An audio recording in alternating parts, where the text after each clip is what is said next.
అందరూ beginners mistakes చేస్తే నువ్వేంటి సందీప్ బ్రో ఎండింగ్ గుడిపేశావు. హాయ్ అండ్ హలో ఫ్రెండ్స్, నిన్నే mister and missus Kanakala family వారసుడు రోషన్ కనకాల హీరోగా నేషనల్ అవార్డు గ్రహీత సందీప్ రాజ్ డైరెక్షన్లో వచ్చిన jungle love story Mowgli 2025 movie చూశాను. ఈ మూవీపై నా ఒపీనియన్ చాలా స్ట్రైట్గా చెప్పేస్తా, నాకైతే పెద్దగా ఎక్కలేదు. అలాగని మూవీ స్టోరీ బాగలేదా, మూవీలో యాక్టర్స్ బాగా చేయలేదా అంటే కాదు. మూవీ స్టోరీ చాలా క్యూట్ అండ్ వెయిట్ ఉన్న స్టోరీ. యాక్టర్స్ వాళ్ళ రేంజ్కి మించి యాక్ట్ చేశారు, కానీ డైరెక్టర్ సందీప్ రాజ్ చేసిన ఒకే ఒక్క తప్పు వల్ల సినిమా మొత్తం దొబ్బేసింది.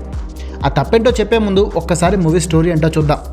మూవీ స్టోరీ చాలా సింపుల్. హీరో అడవిలో బతికే అడవి బిడ్డ, అంటే ఎర్రజెండా అన్నగాదు, జస్ట్ అడవి పెంచిన అనాథ మోగ్లీ బిడ్డ అంతే.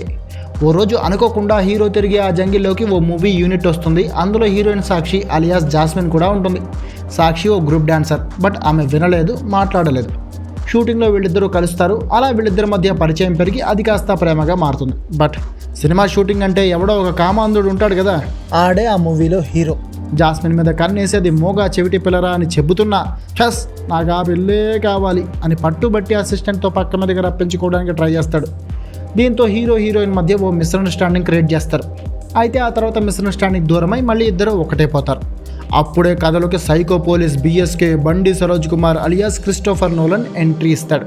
రావడం హీరోయిన్ కోసం కామంతో నిండిపోయిన కుక్కలా వెంటపడతాడు నోలన్. హీరోయిన్ కోసం హీరోయిన్ ఫేక్ కేసులో ఇరికించి టార్చర్ పెడతాడు. ఆ టార్చర్ చేస్తూ హీరోయిన్ అనుభవించబోతాడు.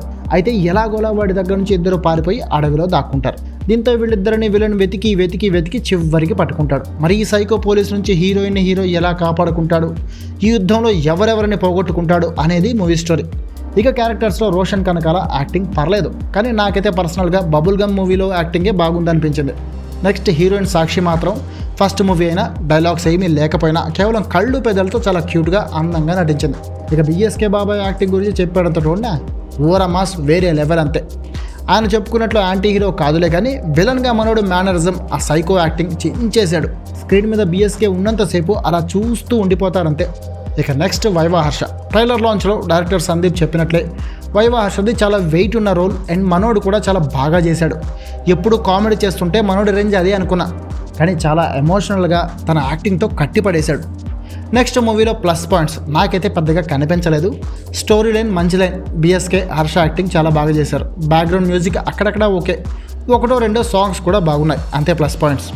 అయితే మైనస్ పాయింట్స్ మాత్రం కొలలు. సినిమా చూస్తున్నంతసేపు ఈ స్టోరీ ఇంకెక్కడో చూసామే అనిపిస్తుంది. జయం, వర్షం ఈ సినిమాలన్నీ కలిపి కొత్త పేరుతో రిలీజ్ చేసినట్లు అనిపిస్తుంది.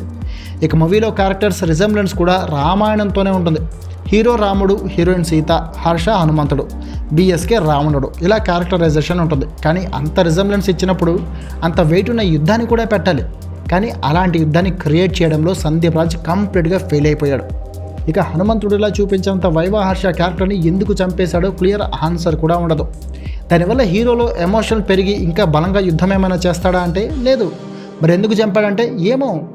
అలాగే లవ్ అండ్ లస్ట్ మధ్య పోరాటంలా సాగే కథలో మనకి విలన్ రోల్లో టన్నుల కొద్దీ లస్ట్ కనిపిస్తుంది, కానీ హీరోయిన్ మధ్య అంత స్ట్రాంగ్ లవ్ బాండింగ్ ఉంది అని ఎక్కడా అనిపించదు. వాళ్ళు బాగానే యాక్ట్ చేసినా ఆ లవ్ స్ట్రాంగ్గా చూపించే సీన్లు ఒక్కటి కూడా ఉండవు. ఇక సెకండ్ హాఫ్ చాలా వీక్గా ఫ్లాట్గా వెళ్ళిపోతుంది. హీరోయిన్తో కలిసి అడవిలోకి పారిపోయి వచ్చిన హీరో ర్యాంబోలో సిల్వస్టర్ స్టాలిన్ రేంజ్లో ప్రిపేర్ అవుతాడు. అదంతా చూసి ఫైనల్ క్లైమాక్స్లో వేరే లెవెల్లో ఉంటుందనుకున్నా, బట్ చాలా డిసప్పాయింటింగ్గా ఉంది క్లైమాక్స్. నేను యుద్ధం చేస్తా అన్న హీరో చివరిలో ఓ సింగిల్ ఫైట్ చేసి మమా అనిపిస్తాడు. అది సగటు సినిమా ప్రేక్షకుడికి నిజంగానే చాలా డిసప్పాయింటింగ్ మూమెంట్.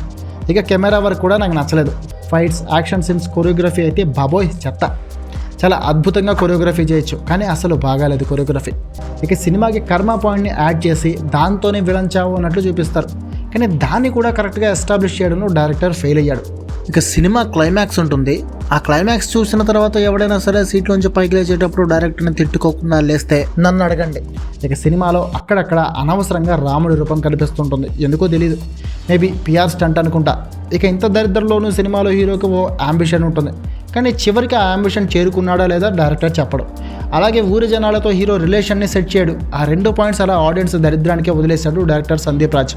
ఓవరాల్గా నాకైతే సినిమా పెద్దగా ఎక్కలేదు. National award winner Sandeep Raj నుంచి 4 ఏళ్ల తర్వాత ఇలాంటి మూవీ నేనైతే ఎక్స్పెక్ట్ చేయలేదు. డైరెక్షన్, ఎగ్జిక్యూషన్ చాలా చాలా చండాలంగా ఉంది. ఫైనల్గా బండి సరోల్ సైకోయిజం, హీరోయిన్ క్యూట్నెస్ చూడడం కోసం ఒక్కసారితే మూవీ చూడొచ్చు. సో వెళ్ళి థియేటర్లో మూవీ చూడండి. ఎనీవే, ఇది మొగలి 2025 మూవీపై నా opinion. That's it for today. This is KBK signing off.